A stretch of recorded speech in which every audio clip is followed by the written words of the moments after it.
Hey guys, today I'm going to tell you all about my labor, delivery, and postpartum period. I gave birth to this little one on Sunday, February 14th. And the Wednesday before that, at my doctor appointment, I was not dilated at all. And I was in severe pain. I thought my back was going to break, and I was like, I've got to get this baby out of me. I had been walking, I'd been eating pineapple, dates, basically everything I looked up on the internet I did. So Thursday, before I gave birth, I went to my acupuncturist, acupuncturists put needles in certain spots in your body. I know people freak out about it. It's awesome. And she put the needles in parts of my body that are supposed or said to induce labor, which are your wrists and like the inner part of your shin and lower part of your calf. And she put needles in there and actually hooked up like a very small electrocution to the needles. So I was like being electrocuted, which was awesome. I really wanted to film it, but I couldn't because I was indisposed.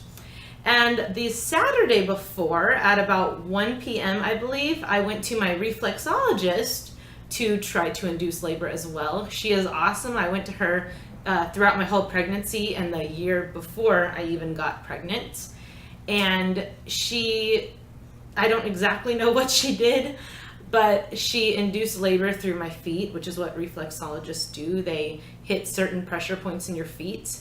And that was Saturday. The next morning, Sunday, at 6:30 in the morning, right when my husband and I woke up, my water broke. Just like the movies. It was so crazy. I was not expecting that because everybody says, oh, your water doesn't really break. I think only like 10% of women actually have their water break when they're out and about.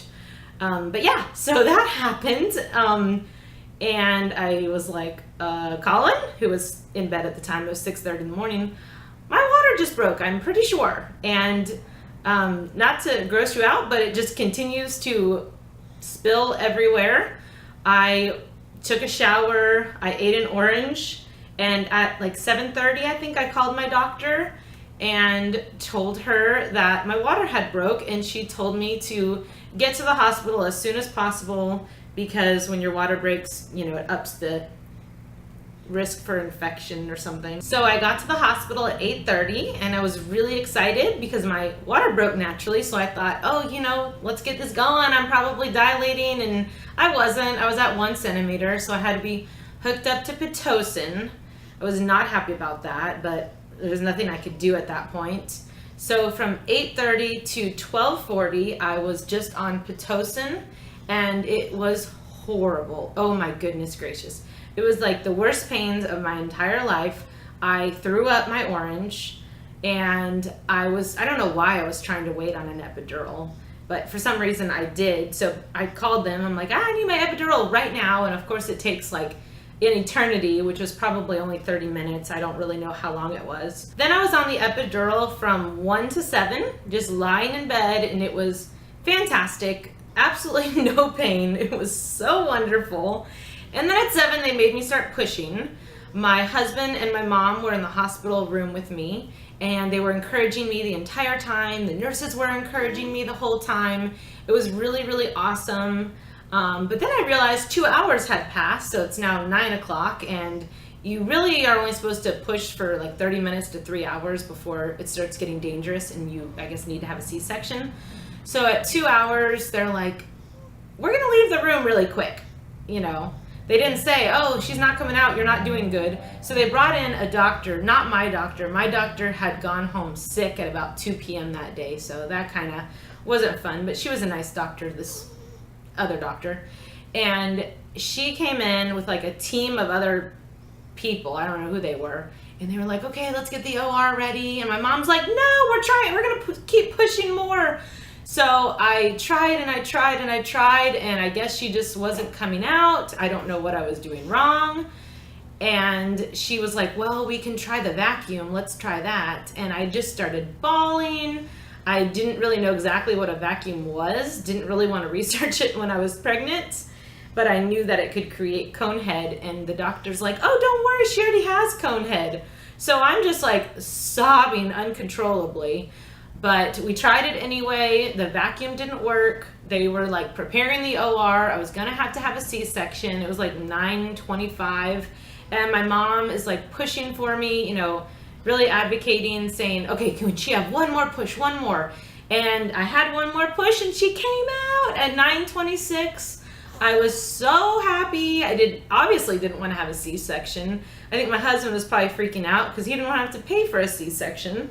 And yeah, she came out. I'm so thankful. Right when I saw her, it was literally the greatest moment of my entire life. No one could have prepared me for how I would feel then. It was amazing. So she was 7 pounds, 10 ounces, and 21 inches long. Although later at her 1 week appointment, she was like 19 3/4 inches long. So I think they just didn't measure her right. But she was definitely a pipsqueak compared to what my doctor said. She said I'd have a huge baby. So I thought 7'10" was perfect. And then they kind of, I don't know, stitched me up or something. It was awkward. But I was holding my baby, which was awesome. We had great skin-to-skin contact for like a good 2 hours. It was a really, really accommodating hospital. I loved their natural take on delivery and then the care afterwards. I didn't get her bathed until the next day around noon, though I would have preferred to have waited longer, but I forgot to tell my nurse, my next morning nurse, that I didn't want her to be bathed. I wanted her to be in the vernix because it's very healing, very protecting. So when I woke up the very next morning, I was not expecting the pain I would feel after the epidural wore off. It was horrible, horrible pain. I had a 3rd-degree tear, and I just had to kind of take pain pills, which I didn't want to do with nursing, but I mean, I had to take pain pills until I left the hospital that Tuesday around 2 or 3 p.m. And I was also not expecting to be so incredibly 100% tired that whole first week. I mean, I felt like I was like underwater in some kind of a semi-coma. It was insane. I'm definitely shocked at how much like energy and nutrition and much of myself went to her just through pregnancy and labor. I mean, I feel like I gave her all that I had when she came out of me. I mean, there was just about nothing left. It's funny, I was kind of like, oh my gosh, I can't work out and walk and anything for like 6 weeks or 3 months or whatever. Just like walking from my room to my family room that first week was like too much for me. Okay guys, thanks for watching. Have a wonderful day.